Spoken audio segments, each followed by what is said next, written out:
Serial killer known as the Doodler. There could be a serial killer in A Chicago. Long Island serial killer. Phantom killer. Jack the Ripper. The Oakland County child killer. The Atlanta murders case. Crime is an inevitable byproduct of civilized society.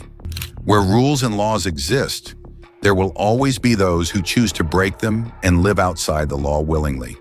It could be for love, for money, for insanity, or just because they're outright immoral people.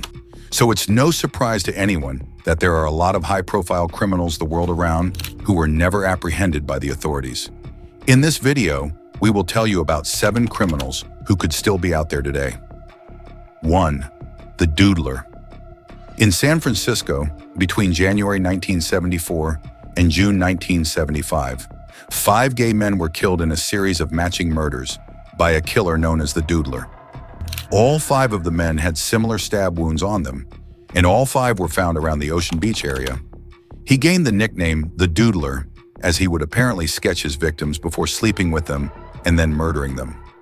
Despite police matching 2 separate assaults on young gay men to the Doodler case, the killings eventually stopped, and the trail went cold. However, public interest was renewed in 2019 after the Golden State Killer was caught in 2018 using new DNA methodologies. The police released a digitally aged composite sketch and audio of an anonymous phone call reporting the first body they suspected to be the Doodler to the public, along with a $100,000 award for news leading to his arrest or capture. However, he still remains at large. 2. Achemez Gochiyayev.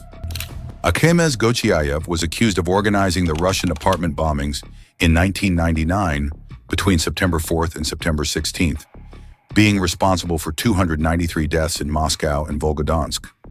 Moreover, these bombings acted as one of the major catalysts for leading Russia into the Second Chechen War. Gochiyayev claims he was framed by a former friend who was an FSB officer, although the FSB claimed Saudi-born Chechen terrorist Ibn al-Khattab paid him $500,000 to organize the attacks. Whilst Ibn al-Khattab was killed by the FSB in 2002, Gochiyayev managed to slip away, apparently crossing the border to Georgia before possibly fleeing onwards to Turkey. 3. The Babysitter. Also known as the Oakland County child killer, this serial killer is attributed to the deaths of at least 4 children in Oakland County, Michigan, between February 1976 and March 1977. Out of the Babysitter's 4 confirmed victims, 2 were boys and 2 were girls, all aged between 10 and 13, and all went missing outside of their homes. Although the police were later able to create a DNA profile of their main perpetrator with samples taken from some of the victims' bodies, they could never match this to anyone connected to the case as a suspect. The killer's identity remains unknown to this day. The Canal Pusher. Within Manchester, England, some suspect that the city has been under the specter of a serial killer for some time. The Canal Pusher. The Greater Manchester Police told the Daily Star Sunday newspaper that between 2008 and 2014, they had pulled 85 bodies from Manchester's canals and waterways. Whilst most of these bodies were attributed as accidental deaths, coroners recorded 28 open cases where a cause of death couldn't be established. There was reasonable doubt on the circumstances surrounding these deaths. There have been many cases where the parents and families of those retrieved from the Manchester waterways have been suspicious regarding their loved ones' deaths. Despite this, no headway has been made towards identifying a profile for the Canal Pusher. The Freeway Phantom, between April 1971 and September 1972, a series of killings rocked Washington, D.C. as 6 young black girls were brutally murdered.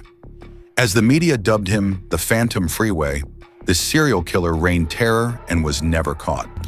Despite receiving numerous calls and mail tips, the police task force that was set up to solve the case could never identify anyone as being the person responsible for the killings.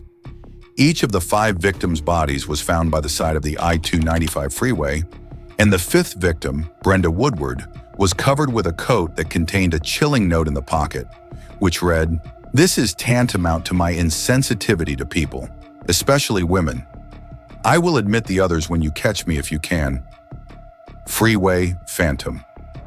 Since the final murder, many of the case files and notes on the Freeway Phantom have been lost. This is due to the Washington, D.C. Police Department's antiquated and ineffective policies of case files only being maintained by detectives actively assigned to the case, meaning that the case remains very much unsolved, and the families of the 6 victims sorely lack any comfort or justice.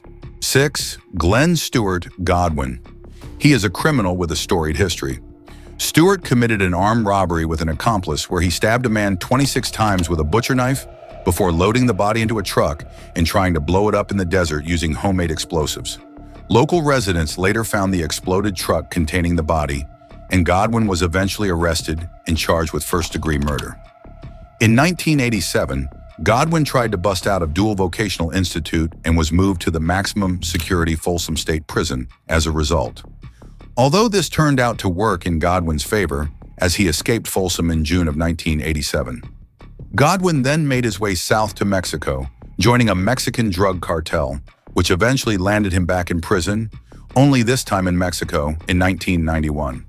While awaiting extradition to the United States, Godwin killed a rival cartel member in prison, stalling his extradition long enough to stage another jailbreak. It's now believed that Godwin is active in illegal drug trade activities in Latin America. 7. The Zodiac Killer. I couldn't tell you a list of criminals who may still be out there without talking about the Zodiac Killer. Possibly the most high-profile serial killer to ever exist, and certainly the most well-known to never be caught. The Zodiac Killer unleashed terror across the USA with his spree of murders and unbreakable code ciphers that he used to taunt the police and press alike. Operating in the San Francisco Bay Area, the Zodiac Killer targeted known lovers' lanes, often using a firearm or a knife to execute his victims.